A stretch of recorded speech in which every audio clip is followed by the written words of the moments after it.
민수기 광야에서 벌어진 이야기들 함께 대하고 있습니다. 특별히 광야에서의 행군이 준비되고 있는데 기억해 보시면 1장에서 이스라엘 지파별 인원을 확인하게 하셨고 2장에서는 진영의 배치를 말씀하셨어요. 그리고 이제 3장부터 6장까지를 보시면 제사장과 레위인들을 주목하고 계신 하나님을 확인할 수 있습니다.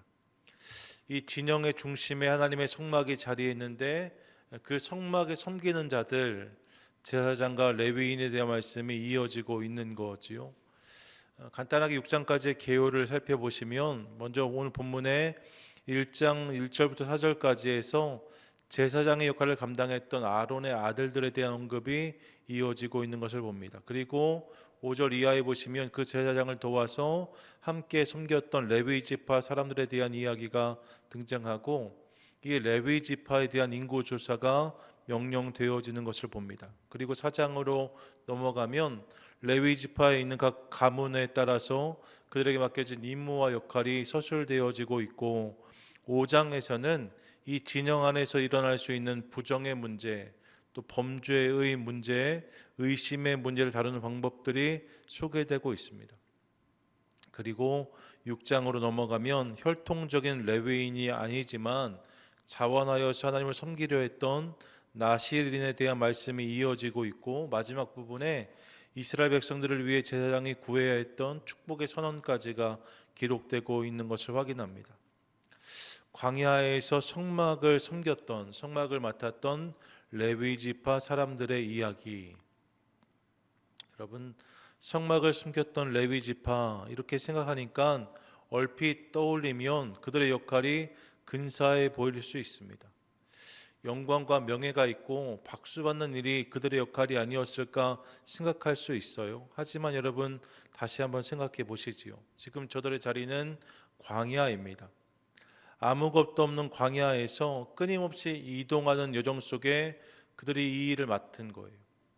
광야에서 계속 이동하는 상황 속에서 무언가를 짊어지고 또 옮겨야 된다는 것은 사실 번거로운 일이었을지 모릅니다. 그럴 수 있잖아요. 자고 일어나면 이제 구름 기둥과 불 기둥이 이동하여서 온 이스라엘 민족이 함께 길을 나서야 되는데 말입니다. 어떤 이들은 자고 일어나서 대부분 자신의 텐트만 걷어서 그 짐만 지고 이동을 시작하였는데 이들은 레위 지파 사람들은 이 외에도 성막과 관련된 이런저런 물품과 기구들을 챙기고 정리하여서 그것들을 나르고 또 다시 설치하고 그렇게 하는 일들을 끊임없이 반복했다는 것이죠. 다른 사람들은 그냥 자신의 짐만 단촐히 가지고 이동하면 되었는데 이들은 온갖 짐을 다 짊어지고 이 이동을 감당해야만 했다는 것입니다. 게다가 요즘 레위기 함께 읽고 있는데 여러분 제사장들의 복장을 기억해 보세요. 성경 여러 색깔로 꼰 실을 가지고 옷을 짓고 그 안에 문양을 새기라고 말씀했습니다. 겉옷뿐만 아니라 속옷까지도 하나님이 요구하신 복장, 드레스 코드가 분명히 있는 것을 확인합니다. 그렇게 지키고 그렇게 입고 이것을 섬기라고 말씀하신 거예요. 성막과 관련하여 섬겼던 자들도 기본적으로 흰색 세마포 옷을 입고 섬겨야만 했습니다. 사실 이 일이 어려웠을 것 같습니다. 남들은 다 자기 마음대로 입고 이동하는데 말입니다. 그들은 광야에서도 거추장스러워 보이는 여러 가지 복식을 다 챙겨야만 했고 흰 옷을 입어야만 했다는 거죠. 그러면서 여러 가지 물건을 짊어지고 이동하는 사람들, 왜 우리는 이렇게 번거로울까? 왜 이렇게 우리는 어려울까? 왜 이렇게 이 길을 걸으라 하실까? 그런 질문들이 얼마든지 올라올 수 있지 않았을까 생각해 보는 거예요. 그래서 하나님은 그들의 마음을 견고하게 하시려고 오늘 본문에서 몇 가지를 말씀하시는데 우리 음성에 귀를 기울이고 싶습니다. 먼저 하나님은 광야의 길을 레위 지파로 걷는 이들을 위해서 그들의 정체성을 먼저 분명히 하십니다. 정체성을 분명히 말씀하셨다는 거예요. 오늘 본문 12절인데 12절 보시면 하나님의 단호한 선포가 소개되고 있는 것을 봅니다. 12절 같이 한번 읽겠습니다. 시작. 보라 내가 이스라엘 자손 중에서 레위인을 택하여 이스라엘 자손 중에 태를 열어 태어난 모든 맞이를 대신하게 하였은즉 레위인은 내 것이라. 아멘. 뭐라고 말씀하세요? 레위인은 내 것이라고 하십니다. 이것이 그들을 향한 하나님의 분명한 선포였다는 거예요. 레위인 너희는 내 것이다. 광야에서 가장 무서운 것 중에 하나는 불확실성이었을 것입니다. 무엇 하나 분명하지 않은 곳이 광야잖아요. 내일 어디로 가야 할지, 무엇을 먹어야 될지, 무엇을 입어야 될지 모르는 불안함이 그들 가운데 항상 있었을 것입니다. 하지만 여러분, 사실 사람을 더 불안하게 하는 것이 있어요. 내가 어디로 가야 되는지, 무엇을 먹어야 되는지를 모르는 불안함도 모든 인생에 있을 수 있지만, 사실 우리를 더 불안하게 하는 것은 정체성과 소속에 대한 불확실성이라고 말씀드리고 싶습니다. 내가 누구인지를 모를 때, 내가 무엇을 하는 사람인지를 모를 때 사실 그것을 인한 혼란함과 불안함이 가장 클 수 있다는 거죠. 내가 누구이며 왜 여기에 있는가, 왜 이것을 하는가, 이 부분에 대한 답을 찾지 못하면 인생은 방황할 수밖에 없습니다. 남들이 안 하는 일까지를 감당하면서 광야를 걷고 있었던 레위 지파 사람들이었기 때문에 그들은 더욱 그랬을 것 같습니다. 끊임없이 왜라는 질문을 마주했을지 모른다는 거죠. 그래서 그들에게 하나님은 먼저 이 부분을 명확히 다루어 주십니다. 너는 내 것이라고 말씀하세요. 내가 누구인가, 그것에 대한 답이 이것인 것. 너는 내 것이다. 너는 하나님의 사람들이다. 너는 하나님께 속한 자다라고 말씀하고 계신 거예요. 너는 나에게 속한 자들이고 나를 위해 살아야 되는 사람들이다. 이렇게 그들의 소속을 분명히 하고 계신 것을 확인하는 거죠. 너는 나에게 속한 자들이다. 더불어 이 선포를 통해 하나님은 그들을 위로하고 또 격려하십니다. 너는 내 것이다 라는 말씀은 그러니 내가 너희를 책임지겠다는 의미이기도 합니다. 내가 너희를 붙들겠다. 내가 너희를 놓치지 않겠다. 이렇게 말씀하고 계신 거죠. 실제로 레위 지파는 하나님을 기업으로 누렸던 사람들이라고 흔히들 이야기합니다. 하나님은 저들의 필요와 쓸 것을 책임져 주셨고, 그래서 그들이 땅을 기업으로 받지 않았지만 하나님을 기업으로 누림으로 그분의 공급하심과 풍성함을 경험했던 사람들, 그들이 레위 지파인 거예요. 하나님께 속하여 그분 안에 살아가는 사람들, 이 정체성을 분명히 함으로 광야에서도 흔들리지 않게 하시는 하나님을 깨닫습니다. 레위 지파에게 이 정체성을 분명히 주심으로 그들로 하여금 흔들리거나 방황하지 않게 하셨다는 거죠. 사랑하는 여러분, 우리도 광야 같은 세상을 살면서 우리의 정체성이 분명해질 수 있기를 간절히 소망합니다. 내가 누구인지를 분명히 하면, 내가 누구에게 속하는지를 분명히 하면 흔들리지 않을 수 있습니다. 내가 오늘 흔들리는 이유는 내가 누구인지 잘 모르기 때문일 수 있어요. 오늘 하나님 우리 가운데 너희는 내 것이라고 분명히 말씀하십니다. 너는 내 것이라. 이사야 43장 1절과 2절 말씀을 기억해 보세요. 같이 한번 읽겠습니다. 시작. 야곱아 너를 창조하신 여호와께서 지금 말씀하시느니라. 이스라엘아 너를 지으신 이가 말씀하시느니라. 너는 두려워하지 말라. 내가 너를 구속하였고 내가 너를 지명하여 불렀나니 너는 내 것이라. 내가 물 가운데로 지날 때에 내가 너와 함께할 것이라. 강을 건널 때에 물이 너를 침몰하지 못할 것이며 내가 불 가운데로 지날 때에 타지도 아니할 것이요 불꽃이 너를 사르지도 못하리니. 아멘. 뭐라고 말씀하세요? 너는 내 것이라고 말씀하십니다. 내가 너를 구속하였고 내가 너를 지명하여 불렀나니 너는 내 것이라. 여러분, 우리는 하나님의 것입니다. 믿으십니까? 아멘. 우리가 하나님께 속한 자들이고 그분 안에 살아가는 사람들, 그들이 바로 우리입니다. 그것이 우리의 소속이고 우리의 정체성인 거죠. 이것이 분명해져야 광야 같은 인생 가운데 흔들리지 않을 수 있다고 오늘 성경 말씀하고 있어요. 바라기는 이 사실을 기억하며 내가 하나님의 것임을 한 번 더 기억하고 마음에 새김으로 흔들리지 않고 광야 같은 세상을 살아가는, 잘 걸어가는 저와 여러분 우리 모두가 되시기를 축복합니다. 아멘. 둘째로 또한 무엇을 말씀하시는가? 하나님은 그들이 받은 은혜를 분명히 알게 하십니다. 13절 말씀인데 13절 같이 한번 읽겠습니다. 시작. 처음 태어난 자는 다 내 것임은 내가 애굽 땅에서 그 처음 태어난 자를 다 죽이던 날에 이스라엘의 처음 태어난 자는 사람이나 짐승을 다 거룩하게 구별하였음이니 그들은 내 것이 될 것임이니라. 나는 여호와이니라. 아멘. 너희가 내 것인데 그 이유가 무엇인지를 하나님 말씀하고 계세요. 그 이유를 설명하시면서 하나님은 출애굽 당시에 있었던 유월절 사건을 소원하고 계십니다. 본래 그날 모든 장자는 죽을 수밖에 없었다는 거잖아요. 바로도 자신의 아들을 구할 수가 없었습니다. 모든 이들이 죽음을 피할 수가 없었어요. 하지만 이스라엘 백성들에게 하나님은 어린 양을 통하여서 구원의 길을 열어주셨고, 그렇게 어린 양의 피를 바름으로, 어린 양의 피를 의지함으로 그들이 생명을 얻게 된 것이죠.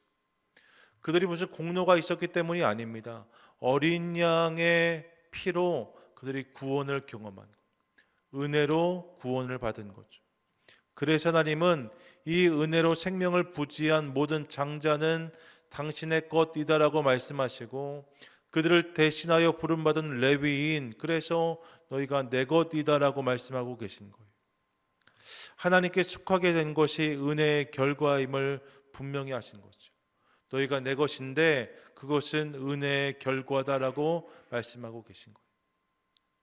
레위인으로서의 부르심이 은혜의 결과임을 기억하며 광야를 걸으라 말씀하고 계신 거죠. 그냥 레위인으로 부름받은 것이 아니라 은혜의 열매들이다 너희는, 이렇게 말씀하고 계신 거예요. 여러분 상상해 보십시오.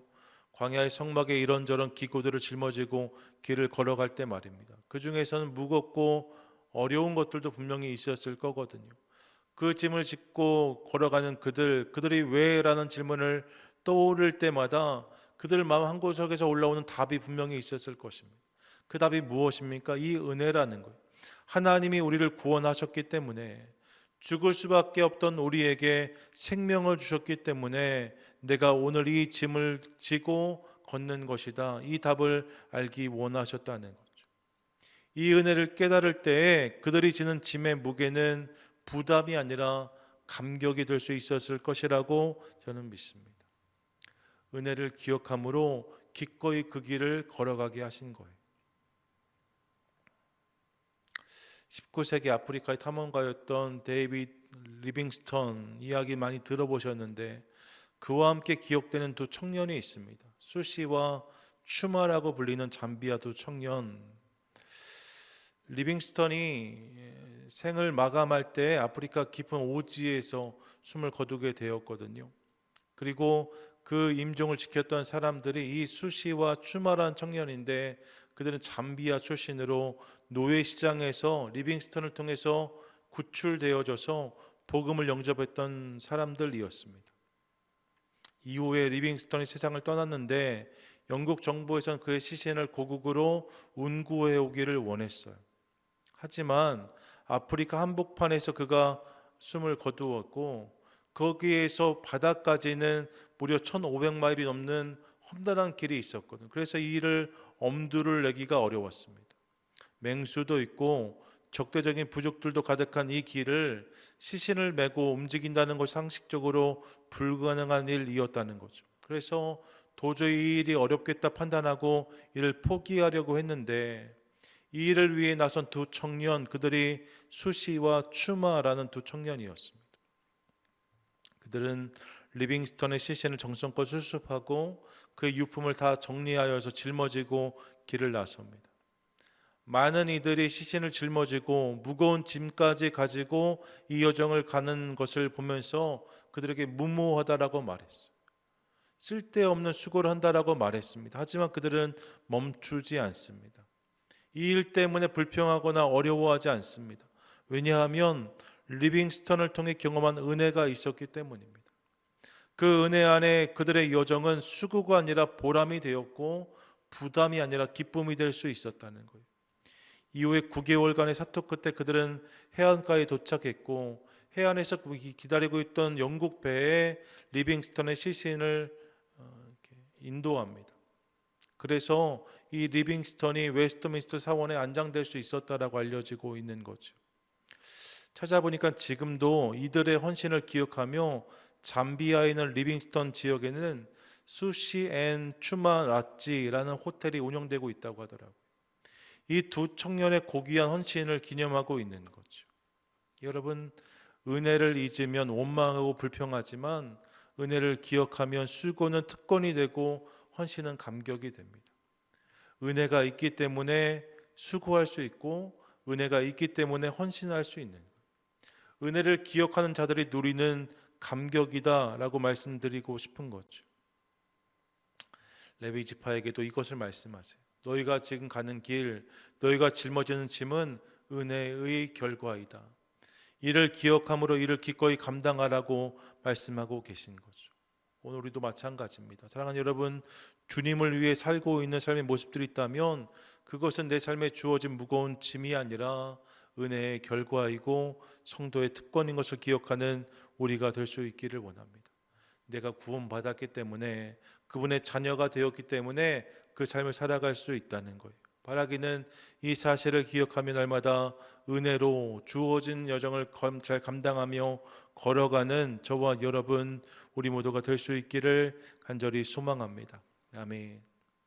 끝으로 무엇을 말씀하시는가? 그렇게 광야길을 걸어가는 레위 지파에게 그들에게 맡겨진 사역의 의미를 새롭게 하십니다. 사역의 의미를 밝혀주세요.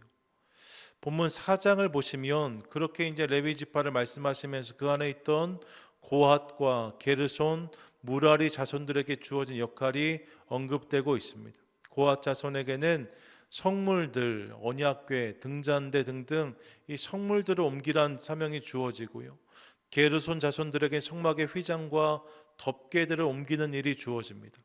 무라리 자손들에게는 널판과 띠와 기둥과 받침 등 구조물을 옮기는 일이 주어지게 되어져요. 그 내용들이 쭉 언급되고 있는 거죠. 근데 여러분, 이 일들을 이야기하면서 오늘 본문을 보시면 7절과 8절에 그들의 일을 무엇이라고 표현하고 있는가? 시무란 단어를 사용하는 것을 확인합니다. 7절과 8절 보세요. 7절에 그들이 회막 앞에서 아론의 직무와 온 회중의 직무를 위하여 회막에서 시무하되라고 말합니다. 8절도 이렇게 말씀하는데 같이 한번 읽겠습니다. 시작. 곧 회막의 모든 기구를 맡아 지키며 이스라엘 자손의 직무를 위하여 성막에서 시무할지니. 아멘. 시무란 단어가 등장하는데 여러분, 성경에서 이 시무란 단어는 딱 여기에만 쓰입니다. 사실 이 시무란 단어는요, 히브리어로 보면 아보다라고 쓰여져 있는데 노동, 수고, 봉사, 섬김 등으로 흔히 번역됩니다. 아보다라는 단어예요. 기억하고 싶은 것은 이 아보다의 원형이 아바드라는 단어인데 말입니다. 그러니까 아보다는 명사형이고 아바드는 동사형인데 이 아바드는 어떤 의미로 사용되었는가? 출애굽기 8장 1절 보면 이렇게 말씀해요. 여호와께서 모세에게 이르시되 너는 바로에게 가서 그에게 이르기를 여호와의 말씀에 내 백성을 보내라. 그들이 나를 섬길 것이니라 라고 되어져 있는데 그들이 나를 섬길 것이다. 이것이 예배를 의미하거든요. 그들을 보내라. 그들이 광야에 나를 예배할 것이다 라고 말씀하세요. 나를 섬길 것이다 라고 말씀하는데 이 섬길 것이다가 아바드라는 단어입니다. 무슨 말씀을 드리고 싶은 건가? 예배와 노동이 같은 어원을 가지고 있다는 거예요. 그들이 나를 섬길 것이다 라고 말하는 이 예배할 것이다 라는 말과 그들이 성전에서 시무하였다는 표현이 사실 같은 어원을 가지고 있다는 거죠. 예배와 노동이 같은 어원으로 쓰여져 있다. 다르게 말씀드리면 광야에서 말뚝을 밟고 짐을 옮기는 모든 행위도 하나님 보시기에는 예배였다라고 말씀드릴 수 있는 거예요. 제사를 집례하는 일뿐만 아니라 성막을 걷고 나르고 치는 일 말입니다. 그 가운데 물건을 옮기고 나르는 모든 일들, 휘장과 덮개를 씌우고 벗기는 일들, 심지어 말뚝을 받고 정리하는 일까지, 줄을 치는 일까지 이 모든 것이 다 아보다 예배라고 말씀하신 거죠. 그것을 시무라고 표현하고 있는 거예요. 이 말씀을 통해 레위 지파 사람들은 자신들이 하고 있는 일의 의미를 새롭게 규정할 수 있었을 것입니다. 그냥 내가 하는 일이 노동이 아니라, 그냥 내가 하고 있는 일이 수고가 아니라 시무라고 말하고 있잖아요. 하나님을 위한 예배라고 말씀하고 있는 거예요. 하나님을 위한 섬김이라고 규정하고 있는 거죠. 이를 통해 하나님은 그들로 하여금 그들이 감당하는 일들을 예배로 감당하게 하십니다. 너희가 하는 일은 아보다이다. 너희가 하는 일은 예배다라고 말씀하고 계신 거죠. 이 일을 통해서 광야에서 섬겼던 레위 지파 사람들에게 그 모든 일을 감격으로 섬기게 하신 거예요. 전 동일한 감격과 은혜가 우리 삶 가운데도 있게 되기를 간절히 소망합니다. 여러분, 내가 오늘 하고 있는 일의 의미가 하나님 안에 새로워질 수 있기를 원해요. 그 은혜가 있을 때에 오늘 주어진 모든 일들, 오늘 내가 감당하는 모든 수고가 감격이 되고 기쁨이 될 줄로 믿습니다. 1666년 런던 대화재 이후에 대성당이 재건될 때에 이 공사를 담당했던 석공들의 인터뷰는 지금도 회자되어집니다. 이 성당을 재건하는데 거기서 돌을 조각하는 석공들이 있었다는 거예요.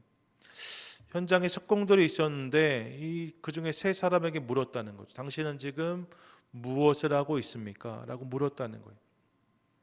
이 세 사람이 서로 다르게 답을 합니다. 첫 번째 사람은 짜증 섞인 목소리로 난 지금 돌을 깎고 있습니다. 보이지 않습니까? 라고 말했고, 두 번째 사람은 당신은 지금 무엇을 하고 있습니까? 라고 물었더니 가족들을 위해 열심히 일을 하고 있다라고 말했다는 거죠.